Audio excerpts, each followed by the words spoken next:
अस्सलाम वालेकुम नाज़रीन, हमारी सी आयो है 4 जेडीओ न्यूज़ ऐं आया वज़ीर उन्नर ख़बर शामिल कयूं था। जावेद रिंदजी गवर्नमेंट बॉयज़ हाई स्कूल नावली मोदमी बिजली ऐं फर्नीचर न हुजण करे साञा बंधन धुरियुनि ऐं यूसी चेयरमैन तरफ़ां सोलर सिस्टम ऐं फर्नीचर ॾिनो वियो। डायरेक्टर एजुकेशन तरफ़ां मञता सर्टिफिकेट सां पिणु नवाज़ियो वियो। ख़बर मूजिबि गवर्नमेंट बॉयज़ हाई स्कूल नावली मोदमी सभी शागिर्दाणियूं ऐं शागिर्द ज़ेर तइलीम आहिनि। केतिरनि ई सालनि खां बिजली न हुअण करे तदरीसी अमल मुतासिर थी रहियो, जंहिंखां पोइ साञा वंदन धुरियुनि क़ौमी शाइर महर ड्रिबाई प्रेस क्लब नावली मोदी अॻूणी सदर ज़फ़र अली चांडियो जिस्कम अॻवान डॉक्टर अल रखियो कलोड़ो झोली फंड करे फर्नीचर वरितो। शहरनि ऐं उस्तादनि जी अपील ते UC chairman Amjad Rind 30 solar plate ऐं 60 पंखा स्कूल इंतज़ामिया हवाले कया।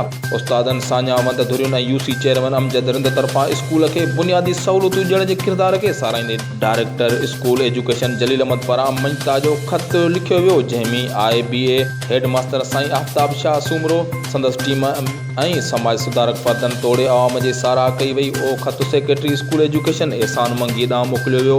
समाज सुधारक माण्हुनि में डॉक्टर अल रखियो कलोड़ो, सहाफ़ी ज़फ़र अली चांडियो, नावली मोहम्मद प्रेस क्लब जो सदर मोहम्मद यूसुफ रिंद ऐं यूसी चेयरमैन अमजद रिंद खे शामिल करे मञता पिणु ॾिनी वई। Government boys high school Navali में बिजली न हुअण सबबि असां यूसी अहमद बुगे तरफ़ां 30 प्लेटूं ऐं 60 पखा यूसी अहमद बुगे जी स्कूल में ॾिना, नावली हाई स्कूल में ॾिना।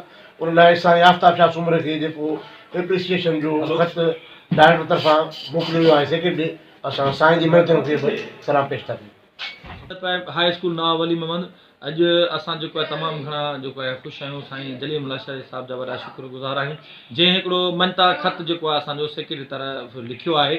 उन में हुन जेको आहे असांजे कम्यूनिटी कयल ख़िदमत जंहिंमें अमजद रिंद साहिब ऐं ॿियनि दोस्तनि जेको आहे ताउन कयो।